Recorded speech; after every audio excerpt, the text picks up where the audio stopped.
સમાચાર સુરતથી જ્યાં નકલી નોટ કેસના આરોપી પ્રદીપ સામે આયુર્વેદિક તબીબોમાં રોષનો માહોલ જોવા મળ્યો છે। પ્રદીપ જોટાંગિયા આશ્રમમાં ડિગ્રી વગર આયુર્વેદિક પ્રેક્ટિસ કરતો હતો। આયુર્વેદિક તબીબોની આરોગ્ય પ્રધાન પ્રફુલ્લ પાનસેરિયાની રજૂઆત છે। આરોગ્ય સાથે ચેડા કરતા ઊંટ વૈદો સામે કડક કાર્યવાહીની તેમણે માંગણી કરી હતી। આવા ઢોંગીઓથી આયુર્વેદને બચાવવા સરકાર પાસે તેમણે માંગી છે મદદ।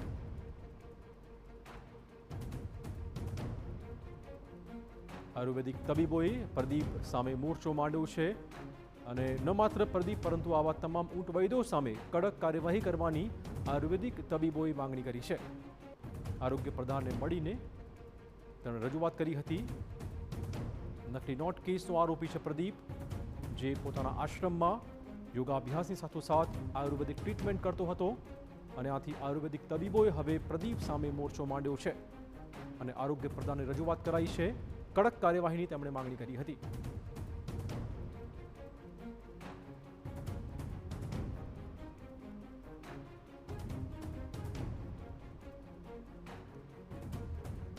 આવા ઢોંગી લોકો આયુર્વેદને પણ નુકસાન પહોંચાડતા હોય છે, આથી આવા આરોપીઓ સામે કડક હાથે કાર્યવાહી કરવા રજૂઆત કરાઈ છે।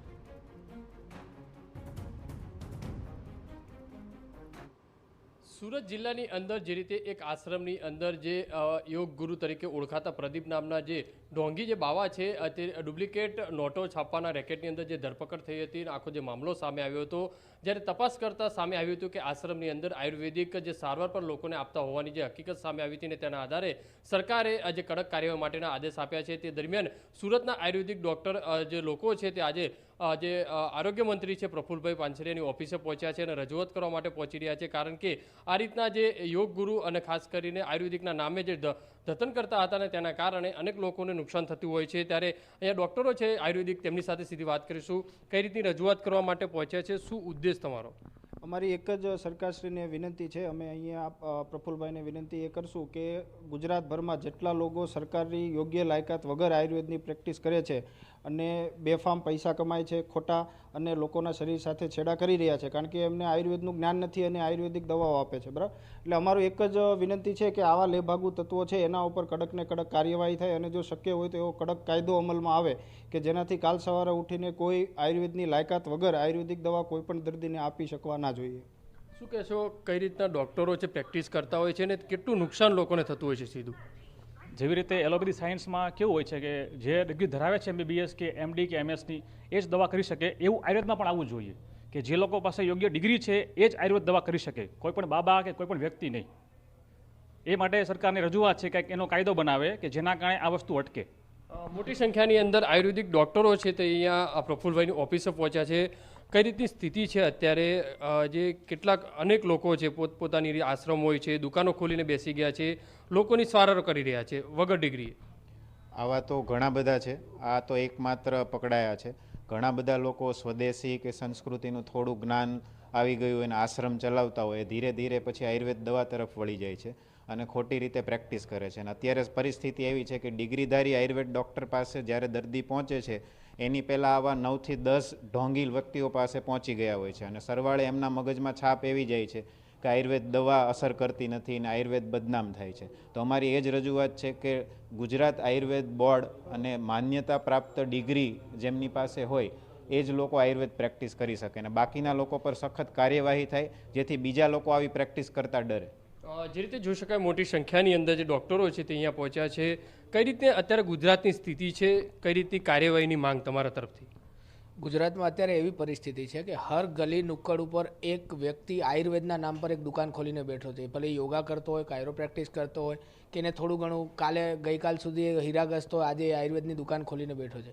તો આવા લોકો લોકોના શરીર સાથે ચેડા કરે છે, સ્વાસ્થ્ય સાથે ચેડા કરે છે અને ઘણા બધા એવા દાખલા છે, તમે સાંભળશો કે લીવર ફેલ્યુઅર થઈ ગયું, કિડની ફેલ્યુઅર થઈ ગયું આયુર્વેદિક દવાથી।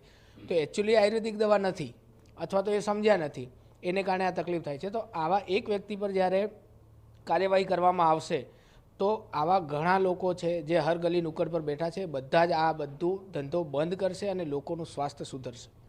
જે રીતે મોટી સંખ્યાની અંદર ડૉક્ટરો છે તે અહીંયા પહોંચ્યા છે અને પ્રફુલ્લભાઈને એક જ રજૂઆત કરવાની છે કે જે રીતે પ્રદીપ જે રીતે ઢોંગી બાવા જે પકડાયા હતા અને આખો જે મામલો જે સામે આવ્યો હતો તેની સામે પણ કડકમાં કડક દાખલારૂપ કાર્યવાહી થવી જોઈએ, કારણ કે ગુજરાતની અંદર આવા જે લેભાગુ આયુર્વેદિક જે ડૉક્ટરો છે જે દુકાનો ખોલીને બેઠા છે તે આ રીતના લોકોના સ્વાસ્થ્ય સાથે ચેડા ન કરે અને કડકમાં કડક કાર્યવાહી અને કડકમાં કડક કાયદો બનવો જોઈએ તે રીતની માંગ છે તે કરી રહ્યા છે. કેમેરામેન સંજય ચંડેલ સાથે બલદેવ સુથાર, TV9 સુરત. કરવા માટે પહોંચ્યા હતા. આરોગ્ય પ્રધાને ગંભીર નોંધ લીધી છે. આરોગ્ય પ્રધાન પ્રફુલ્લ પાનસેરીએ આપ્યું છે નિવેદન. આ બાબતે અમે આગામી સમયમાં કડક કાયદો લાવીશું. ફરિયાદ આપો, અમે ચોક્કસ કાર્યવાહી કરીશું, આશ્વાસન આપ્યું છે પ્રફુલ્લ પાનસેરીયાએ. ડિગ્રી વગર આયુર્વેદના નામે ટ્રીટમેન્ટ કરતા તત્વો સામે કાર્યવાહી કરવા સરકાર તૈયાર છે.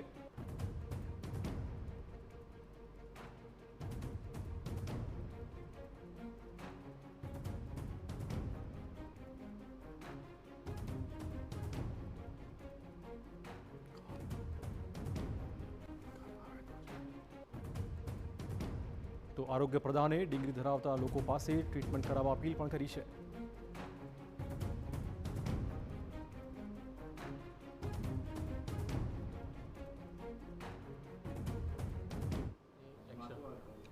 સરકાર ગંભીરતા લીધી છે અને લઈ રહી છે, એટલા માટે જ આપણે દરેક ડૉક્ટર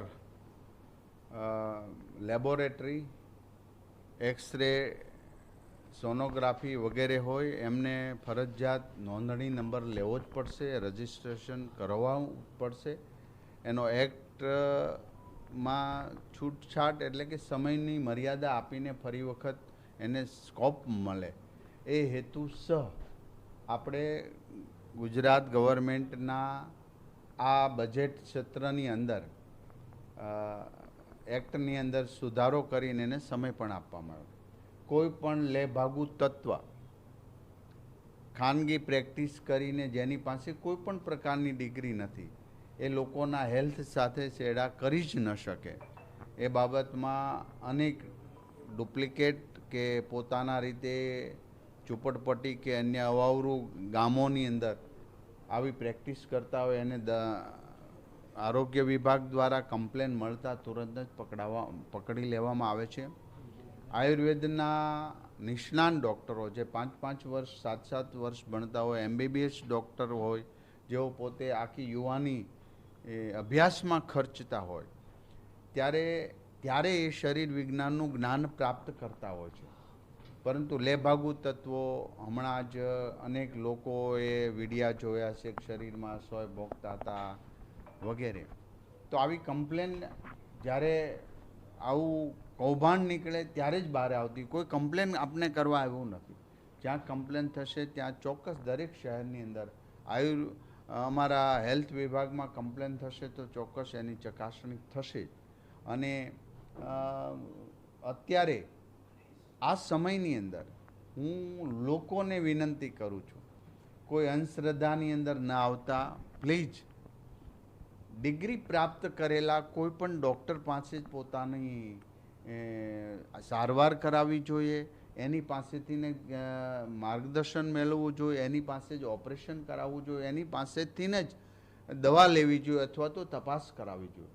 હું મીડિયા દ્વારા લોકોને વિનંતી કરું છું કે આવા લેભાગુ તત્વો, દોરાધાગા કરનારા તત્વો, કોઈ જગ્યાએ કોઈ ભસ્મ આપે, પેલું આપે અને આ બાબતમાં પોતાનો જીવ જવા સુધીના દાખલાઓ સામે આવ્યા છે. ખાસ કરીને સર્પ કરડવો, સાપ કરડે, વીછી કરડે તો એને ઉતારવા લઈ જાય છે.